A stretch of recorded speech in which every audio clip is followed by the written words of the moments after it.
రథసప్తమి అనేది ఏప్రిల్ మాసం, మనకి రథసప్తమి అనేది ఫిబ్రవరి మాసంలో వచ్చింది 2020 సంవత్సరంలో. ఈ భాను సప్తమి అనేది 20వ తారీఖు ఏప్రిల్ మాసం 2025 సంవత్సరంలో వస్తుంది.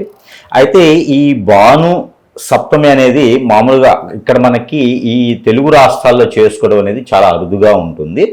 మనకి నార్త్ సైడ్ అయితే బాగా చేస్తారు ఇది భాను సప్తమి అనేది. మనకి ఏంటంటే రథ సప్తమి అనేది బాగా చేస్తారు మన తెలుగు రాష్ట్రాల్లో. ఈ భాను సప్తమి కూడా చాలా ప్రసిద్ధి చెందినటువంటి ఇది పండుగ అనమాట. అయితే మనకి మేషరాశిలోకి రవి భగవానుడు సంచరించినప్పుడు ఈ యొక్క భాను సప్తమి అనేది చేస్తారనమాట. అప్పటికి మేషరాశిలోకి రవి భగవానుడు వచ్చేసి 14, 13 తారీఖుల్లో నుంచే మొదలవుతుంది. ఇది 16వ తారీఖు కల్లా పూర్తిగా మేషరాశిలోకి రావడం జరిగిన తర్వాత సప్తమి తిథి రోజున చేసేటువంటిది భాను సప్తమి అని చేస్తారు. ఇది ప్రసిద్ధి చెందినటువంటిది. కొన్ని రాష్ట్రాల్లో అయితే చాలా బాగా చేస్తారు భాను సప్తమి.